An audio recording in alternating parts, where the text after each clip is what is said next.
El Poder Judicial durante muchos años ha sido uno de los poderes con las instituciones más opacas del país, incluso teniendo ahí a la PGR, que es más opaca que ventanas de obsidiana. Desde las mordidas en la primera ventanilla para pedir ver un expediente, la estructura de los jueces, magistrados y hasta ministros ha estado envuelta en la polémica y en la opacidad. Se postuló a un exdirector del SAT y a un exprocurador en los puestos más altos de la justicia mexicana y que en teoría pues deben de amparar nuestros derechos, ¿no? Por otra parte, el nepotismo es tan rampante, llegándose a ver casos como los de un juez con 17 parientes integrados en el Poder Judicial. Obviamente los defectos del Poder Judicial son muchos y requieren de un análisis más profundo. También el Poder Judicial, y en específico la Corte, ha tenido éxitos como el bajar la Ley de Seguridad Interior, despenalizar el aborto, aprobar la regulación de la marihuana, apoyó los matrimonios entre personas del mismo sexo y un largo etcétera, que va mucho más allá del no han hecho nada por el pueblo. Sin embargo, si la discusión es tan compleja respecto a este poder de la Unión, ¿por qué se ha reducido a los sueldos? Como recordarán, simplificar un problema es la mejor manera de llevar agüita a tu molino sin hacer mucho esfuerzo, y los mensajes sencillos son los que más se viralizan en Facebook y en los perfiles donde hay un piolín con una rosa deseándote buen día. ¿Por qué la Cuarta Transformación se está peleando con el Poder Judicial? ¿Por qué el Poder Judicial dice que están atacando la división de poderes? ¿Por qué esta discusión sucede curiosamente semanas antes de la elección del presidente de la Corte? Es por eso que para tratar de discutir a mejor nivel, esta línea de papel se tratará de la amenaza fifí de moda esta semana, el Poder Judicial.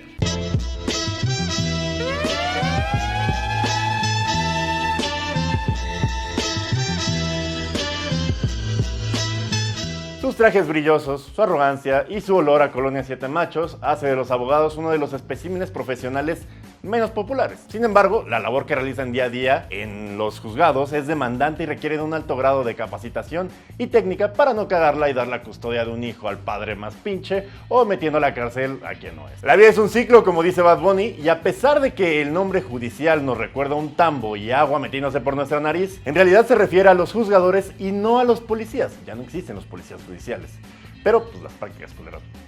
Así como en este país existe un 95% de impunidad, 95% de ese 95% depende del Ministerio Público, que próximamente será militar, y su capacidad de investigar y reunir pruebas para inculpar a alguien y ponerlo a disposición de un juez. Dato, a los militares no se les da muy bien investigar, entonces veremos cómo nos va con la policía militar. Ministerio Público que, dato, no depende del Poder Judicial, depende del Ejecutivo. Sí, exacto, el poder del presidente.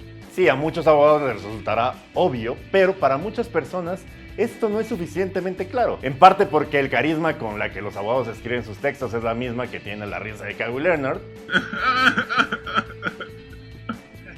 Estas investigaciones por sobrecarga, corrupción o llana hueva han resultado en un nivel de impunidad pendejamente alto en el que solo 5% de los delitos son resueltos, sin contar los que no se denuncian.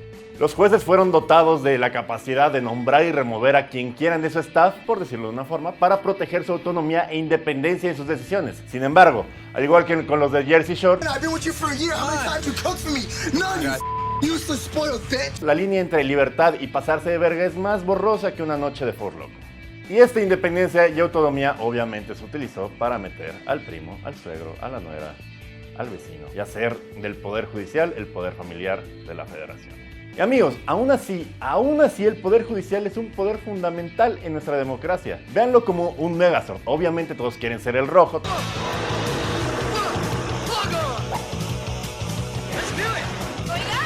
Todos quieren pilotear la cabeza y blandir la espada mamalona a la Cuarta Transformación. Sin embargo, son igual de importantes la Ranger rosa, que es un brazo, aunque ande con el rojo, como en México, y el azul asiático, que es el otro brazo. A falta de uno de ellos, es imposible que funcione el puto robot. Aunque el rojo es el que siempre traiga el bastón de poder, el equilibrio entre este equipo hace que el chingado robot funcione. Quitas al azul asiático y la pendejada se cae. Quitas a Kimberly y ahí también se acaba el programa, el robot y el rating. El ejecutivo no es el Estado mexicano, el presidente no es México.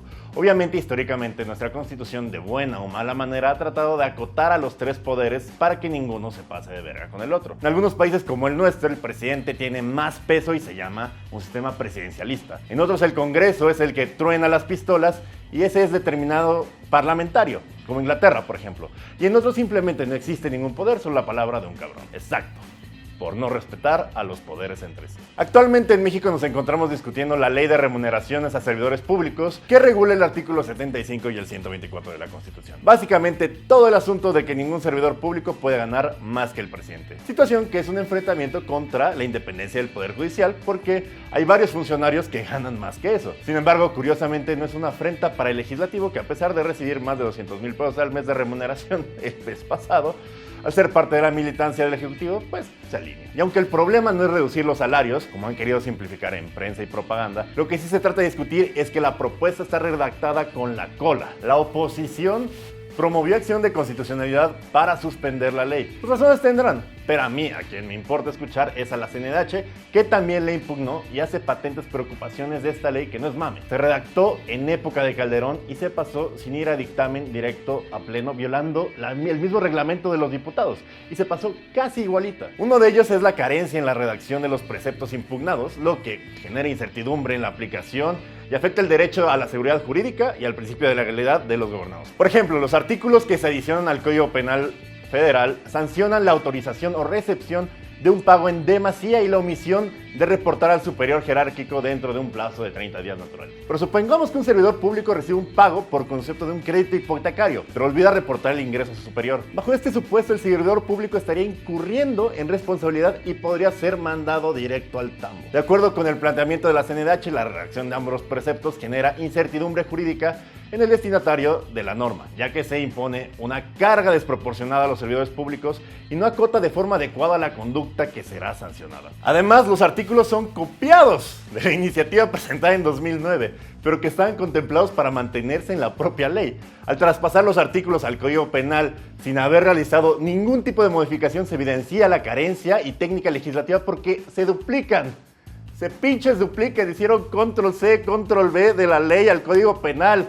No se puede así. Asimismo, la propia ley establece en múltiples ocasiones tratos diferenciales entre las categorías de funcionarios, sin ofrecer justificaciones basadas en criterios objetivos o razonables, lo que pudiera constituir obviamente una afectación al principio de igualdad y no discriminación. El argumento de la CNDH se basa en que el 127 constitucional no diferencia entre categorías de servidores públicos, por lo que ahí donde la norma fundamental no distingue, la ley ordinaria no tendrá que hacerlo, es decir, la ley es para todos.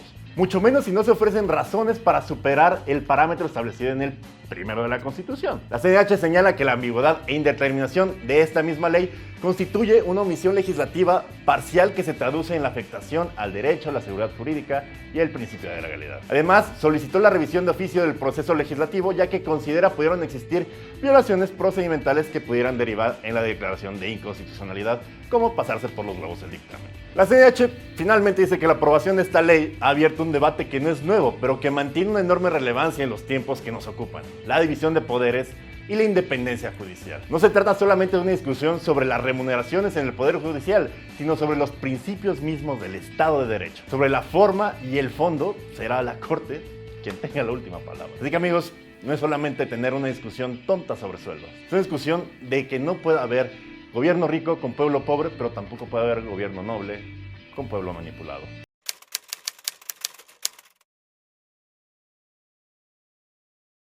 $600,000 pesos es una cantidad muy pendeja para recibir en el servicio público. Sin embargo, la verdadera discusión está en la ley, que no solo afecta a los magistrados, sino hasta el sacacopias, las secretarias y doctores de hospitales que verán oprimida la base de su sueldo a niveles ridículos. La verdadera ofensa es tener una ley que fue redactada y aprobada sin los mínimos del reglamento de la propia Cámara de Diputados y que además generan una disociación de la realidad que muchos servidores públicos no de alto rango, sino de menor rango, sufren día a día. Obviamente resulta totalmente sospechoso que la Suprema Corte sea quien decida una acción de constitucionalidad que la afecte a ella, pero al final de cuentas, la división de poderes y las facultades que se les da a cada uno de esos poderes para nivelar y equilibrar los poderes del Estado están establecidas en la Constitución y hacen de un Estado democrático lo que es. Y obviamente pudiendo pulir la ley y haciendo acotaciones y modificándola y no haciendo copy-paste de la del 2009, se pudo haber tenido un mucho mejor proyecto que no llegara a parar en la Corte y que probablemente sea declarado inconstitucional. Sin embargo, en el timing siempre está el secreto, y se decidió pasar así, no sé, quizá porque la discusión del presidente de la Corte está próxima y la necesidad de balancear un poder para que sea más afín a los actuales en el Poder Ejecutivo, pues resulta bastante ambiciosa. Yo soy Durden, esto fue Avenida de Papel. Recuerden suscribirse, darle like, el PayPal, activar las notificaciones. Sigue solamente una Avenida de Papel después de este para irme yo de vacaciones, porque ya me lo merezco. Y pues nada, nos volvemos a ver en la temporada 2, regresando de vacaciones. Muchas gracias por todo. Nos vemos la próxima.